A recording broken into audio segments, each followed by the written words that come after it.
آئے ہے تو اور گدھا سے حساب لینا مولا، تو بادشاہ، تو مالک، تو آقا، تو مولا، تو ہمارا پالنہار، تو سب عطا کرنے والا، تو نے دنیا میں بے شمار نعمتیں عطا کی، اپنے محبوب کا دامن کرم عطا کیا، ہم سے خطا ہو گئی، ہم نکمے ناکارہ مولا، ہم تو کسی حساب میں ہی نہیں،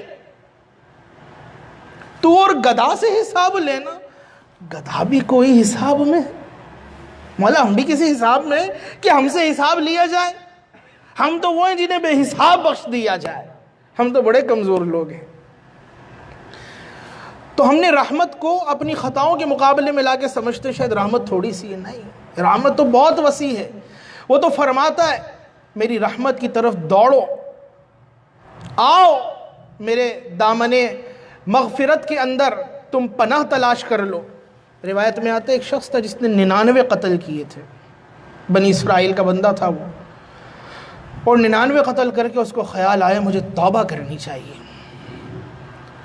اس خیال سے وہ گیا ایسے لوگوں کے پاس کہ جو نوافل پڑھتے تھے، ظاہری عبادتیں کرتے تھے، وہ گئے، اس نے جا کر اس ایسے بندے سے پوچھا کہ بھائی میں نے 99 قتل کیے، میری توبہ ہو سکتی ہے؟ اس نے کہا بھاگ یہاں سے مردود، 99 قتل کر کے آئیے توبہ کرنے کے لیے، تو کوئی تیری توبہ وبہ نہیں ہے۔ اس نے کہا اچھا توبہ نہیں ہے؟ کہا نہیں، جہنم میں جلے گا تو۔ کہا جب جہنم میں جلنا تو تجھے کیوں چھوڑوں؟ پکڑ کے اس کو ذبح کر دیا، جا بھائی، پورے 100 گئے۔ پھر تھوڑے دن گزرے، اسے خیال آیا توبہ کرنی چاہیے۔ اب وہ توبہ کس طرح کرے؟ اب وہ گیا عالم کے پاس اور اس نے جا کے عالم سے پوچھا حضرت میں بڑا گناہ گار ہوں، بڑا سیاہ کار ہوں، بڑی خطائیں کی ہیں۔ تو عالم نے کہا تو نے کتنی خطائیں کیوں نہ کی ہوں، چاہے تو نے خطائیں کر کے زمین و آسمان کو بھر دیا ہو، اللہ کی رحمت کو کیا نقصان؟ اللہ معاف فرمانے والا ہے، توبہ کر۔ اس نے کہا کس طرح؟ کہا فلانی بستی میں جا، وہاں پہ اللہ کے نیک بندے، ان کے ساتھ جا کے شامل ہو جا۔ اب یہ بندہ نیکی کے ارادے سے ان لوگوں کی طرف چلا، لیکن ہوا یہ کہ راستے میں انتقال ہو گیا۔ جب انتقال ہوا تو نیکوں کی روح لے جانے والے فرشتے بھی آ گئے اور بدوں کی روح لے جانے والے بھی آ گئے۔ جو بروں کی روح لے جانے والے تو انہوں نے کہا اس کو تو ہم لے کے جائیں گے، اس لیے کہ اس نے 100 قتل کیے ہیں۔ اور جو نیکوں کی روح لے جاتے ہیں وہ آگے، وہ کہنے لگے نہیں نہیں، یہ تو اچھے ارادے سے جا رہا تھا، اس کو ہم لے کے جائیں گے۔ اب فیصلہ کس طرح ہو؟ اللہ کی بارگاہ میں انہوں نے عرض کی تو اللہ نے فرمایا زمین کو ناپو، اگر یہ بروں کی بستی کے قریب ہو تو بروں کی روح لے جانے والے لے جائیں، اور اگر نیکوں کی بستی کے قریب ہے تو پھر نیکوں کی روح لے جانے والے لے جائیں۔ حدیث کے الفاظ ہیں وہ بروں کس کے؟ اللہ نے زمین کو حکم دیا سمٹ، زمین سمٹی، انہوں نے بھی ناپا انہوں نے بھی ناپا، جب رب کا حکم آ گیا سمٹ اور وہ سمٹی تو اب یہ نیکوں کی بستی کے قریب تھا۔ توبہ کے ارادے سے چلا، اللہ نے اسے کن کے حوالے کر دیا؟ تو رب تو بڑا رحیم ہے، بڑا کریم ہے۔ ہم نکمے ناکارہ، خطائیں ہو جاتی ہیں، ہم سمجھتے ہیں کہ ہم تو جہنم میں ہی جانا ہے، بھائی وہ ہمیں جہنم میں ڈال کے کیا کرے گا؟ کو ہم نے بالکل دیکھنا ہے بہت خطائیں ہیں، لیکن جب اس کی رحمت کی بات آتی ہے نا تو وہ فرماتا ہے سبقت رحمتی علی غضبی، میری رحمت نے میرے غضب پر سبقت کی ہوئی ہے۔ سبقت رحمتی علی غضبی، جب سے تو نے سنا دیا یا رب آسرا ہم گناہ گاروں کا اور مضبوط ہو گیا یا رب، ہمیں تو پہلے بھی تجھ پہ بھروسہ تھا تو ہی بخشے گا، اور جب تو نے یہ فرما دیا کہ میری رحمت نے غضب پہ سبقت کیا ہوا ہے تو آسرا اور مضبوط ہو گیا، تیرے ہی ہیں، اب تیری مرضی، ہم تو تیرے ہی ہیں۔ تیرا نام لینے والے سچے من کے ساتھ، یہ الگ باتیں خطا ہو جاتی ہے لیکن پھر تیری طرف لوٹ کے آتے ہیں، تو اسے یہ لوٹ کے آنے والے بڑے پسند ہیں۔ اسی طرح کا ایک بڑا مشہور واقعہ ہے، آپ نے بارہا سنا ہوگا، حضرت عمر رضی اللہ عنہ ایک مرتبہ مدینہ منورہ کی گلی سے گزر رہے تھے، ایک جوان کو دیکھا کہ جو کپڑوں کے نیچے شراب کی بوتل چھپائے ہوئے چلا آ رہا تھا۔ اب حضرت عمر کا جلال کہ شیطان آپ کو دیکھ کے راستہ بدل لے، آپ نے پوچھا ہے جوان اس بوتل کے نیچے اس بوتل میں کیا ہے؟ جوان بہت شرمندہ ہوا، اب ایسا شرمندہ ہوا کہ اگر عمر نے دیکھ لیا تو یہ تو بڑی جو ہے شرمندگی کی بات ہوگی۔ اور میں کیسے کہوں اے عمر اس بوتل میں شراب ہے۔ اس وقت اس جوان نے دل میں دعا مانگی، اللہ آج اگر بچ گیا نا تو پھر کبھی اس کو ہاتھ نہیں لگاؤں گا، اللہ آج بچا لے، اللہ آج بچا لے، آج رسوائی سے بچا لے، آج عمر کے سامنے بے عزت ہونے سے بچا لے، اللہ کبھی شراب کو ہاتھ نہیں لگاؤں گا۔ جوان نے حضرت عمر کو جواب دیا، امیر المومنین یہ سرقہ ہے، امیر المومنین یہ سرقہ ہے۔ آپ نے فرمایا دکھاؤ۔ جب آپ نے دیکھا اور اس کو سونگھا تو وہ واقعی سرقہ تھا۔ اب حال دیکھیے، ابھی حال یہ ہے کہ شراب کی بوتل اور ادھر توبہ کی منی من کے اندر مولا تیرا ہوں رسوا ہونے سے بچا لے، مولا نے شراب کو سرکے میں بدل دیا۔ تبھی تو اس کی بارگاہ میں کہتے ہیں اللہ ہماری خطائیں بے شمار ہیں، نیکیاں بہت قلیل ہیں، تو گناہوں کی جگہ نیکیاں لکھ دے، ہم تیری طرف لوٹ کر آ گئے، ہمارا آنا قبول کر لے، اور اگر تو قبول نہیں کرتا تو بتا پھر کس کے در پہ جائیں، کس کو جا کر پکاریں، کس سے جا کر طلب کریں۔ اور اب تو بڑا رحیم و کریم ہے، شیطان جیسا مردود جس کے بارے میں حکم و ابا واستکبرا، شیطان مشرک نہیں ہے، شیطان پکا توحیدی ہے۔ ہمارے یہاں گھومتے نا بڑے، ہم توحیدی ہیں، اچھا بھائی، تو شیطان پکا توحیدی ہے، شیطان مشرک نہیں ہے، لیکن ساتھ میں نبی کا گستاخ ہے، توحیدی ہو کر نبی کی شان میں گستاخی کرنے والا ہے، اس لیے راندے درگاہ ہو گیا۔ تو جو اپنے آپ کو توحیدی کہے اور نبی کی شان کو نہ سمجھے اور گستاخیاں کرے تو ایسوں کی توحیدی ہونا اور توحیدی قبول نہیں ہے۔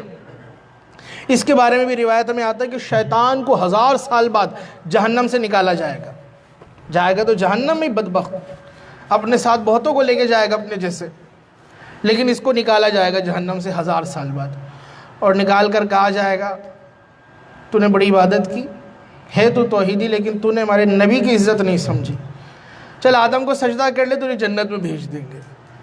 تو یہ اکڑ دکھائے گا کہ اگر کرنا ہوتا تو پہلے نہ کر لیتا، کرنا ہوتا تو اتنی عزتوں کے توق اپنے گلے میں نہ ڈالتا، پھر تکبر کرے گا، اس کو پھر حکم دیا جائے گا جہنم میں ڈال دیا جائے۔ تو یہ بدبخت تکبر اور انانیت کے اندر ہے۔